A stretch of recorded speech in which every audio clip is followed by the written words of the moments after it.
জামুগুৰিঘাটৰ টৌভঙাৰ নবিল গাঁৱত কৈৱৰ্ত মহিলা সভা অসমৰ বৃহৎ সভা সম্পন্ন।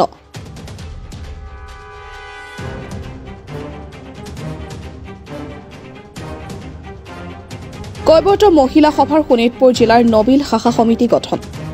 জামুগুৰিঘাটৰ টৌভঙা নবিল গাঁৱৰ নামঘৰত আজি কৈৱৰ্ত মহিলা সভা অসমৰ এখন ৰাজহুৱা সভা অনুষ্ঠিত হয়। কৈৱৰ্ত মহিলা সভাৰ কেন্দ্ৰীয় সভানেত্ৰী ৰূপালী দাসৰ সভাপতিত্বত অনুষ্ঠিত সভাৰ আঁতৰে কেন্দ্ৰীয় সাংগঠনিক সম্পাদক সোণালী দাস ভৰালীয়ে কৈৱৰ্ত মহিলা সভাৰ দ্বাৰা জামুগুৰিঘাটৰ নবিল গাঁৱৰ সৰ্বৰসী মহিলা সমাজকৰ্মী প্ৰয়াত অমিনা দাসৰ নামত উৎসৰ্গা কৰি প্ৰকাশিত অনুষ্ঠানটিৰ প্ৰথম বছৰৰ প্ৰথম সংখ্যা মুখপত্ৰ তেজস্বিনী আজি সভাতে কৈৱৰ্ত মহিলা সভা কেন্দ্ৰীয় প্ৰতিনিধিয়ে প্ৰয়াত আমিনা দাসৰ পৰিয়ালবৰ্গৰ হাতত আনুষ্ঠানিকভাৱে অৰ্পণ কৰে। সভা ধৰ্মপৰায়ণ নগেন দাসক সুযোগ্য পুত্ৰ তথা বিশিষ্ট সমাজকৰ্মী উত্তম দাসক কৈৱৰ্ত মহিলা সভা অসমৰ তৰফৰ পৰা ফুলাম গামোচা চেলেং আৰু স্মাৰকেৰে উষ্ম সম্বৰ্ধনা জ্ঞাপন কৰে। সভাই কৈৱৰ্ত মহিলা সভাৰ নবিল শাখাৰ এখনি ৩১জনীয়া সমিতি গঠন কৰি কুসুম দাসক সভানেত্ৰী, লক্ষী দাসক উপসভানেত্ৰী আৰু ৰীনা দাসক সম্পাদিকা হিচাপে সৰ্বসন্মতিক্ৰমে নিৰ্বাচিত কৰি দায়িত্বভাৰ অৰ্পণ কৰে।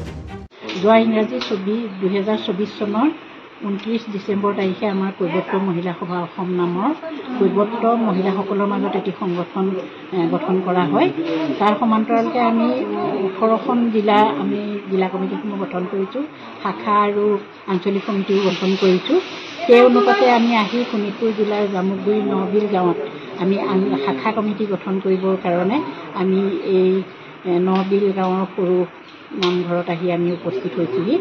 ৰাইজসকল বা সমস্ত আই সমস্ত আছে, আমাৰ কেন্দ্ৰীয় কমিটিৰ তৰফৰ পৰা বিষয়ববীয়া প্ৰতিনিধিসকল আহি আজি আমি শাখা সমিতিখন গঠন কৰিছোঁ। ইয়াৰ লগতে আমি যোৱা ইংৰাজী 18 মে' তাৰিখে আমি সতী ৰাধিকা আইগৰাকীৰ স্মৃতি দিৱস এক বৰ্ণাঢ্য কাৰ্যসূচীৰে আমি বোকাখাটৰ নাট্য মন্দিৰত আমি অনুষ্ঠিত কৰিছিলোঁ।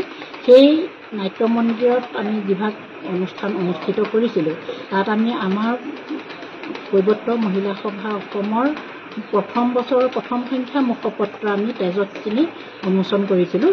এই তেজস্বিনীখন আমি আমাৰ এই নবিল গাঁৱৰে এগৰাকী বিশিষ্ট ব্যক্তি শ্ৰী উত্তম দাস, তেখেতৰ ধৰ্মপৰায়ণা মাতৃ, তেখেত সদ্য প্ৰয়াত, সেই আইগৰাকীৰ নামত আমি উৎসৰ্গা কৰিছোঁ।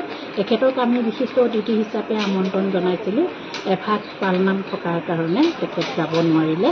গতিকে আজি আমি এই অনুষ্ঠানটি শাখা সমিতিখন গঠনৰ লগতে আমি বাপজনাকো আমি আনুষ্ঠানিকভাৱে তেখেতক আমি এই তেজস্বিনী আমি উৎসৰ্গা কৰোঁ। তেখেতৰ উৎসৰ্গা কৰা তেজস্বিনী এই সংখ্যাটো আমি তেখেতৰ হাতত অৰ্পণ কৰোঁ। গুৰুত্বপূৰ্ণ সভাখনিত কেন্দ্ৰীয় পত্ৰিকা সম্পাদিকা জ্যোতিকামণি দাস, সাংগঠনিক সম্পাদিকা সোণালী ভৰালী আৰু সাংস্কৃতিক সম্পাদিকা দীপালী দাসৰ লগতে নগাঁও জিলা কৈৱৰ্ত মহিলা সমিতিৰ সভানেত্ৰী প্ৰণতি দাস, সহ সম্পাদিকা বন্তি হাজৰিকা, উপদেষ্টা প্ৰতিভা দাস আৰু স্থানীয় আইমাতৃ যুৱতীসকলেও অংশগ্ৰহণ কৰে।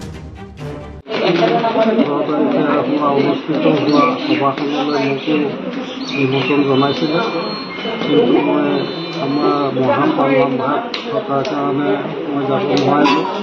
সেয়েহে কৈৱৰ্ত সমাজ অসম মহিলা সমিতিয়ে আমাৰ গৃহলৈকে অহাৰ যি সিদ্ধান্ত ল'লে, সেই গৃহতে আহি আমাৰ গ্ৰন্থভাগ নলৈ নামঘৰলৈ আনি আমাৰ গোটেই নামঘৰত আমাৰ ৰাইজৰ আইমাতৃ ৰাইজ তথা সকলো আহি এই গ্ৰন্থভাগ আমি আমাক সমৃদ্ধি দিয়ে আৰু আমি সাদৰে গ্ৰহণ কৰিছোঁ।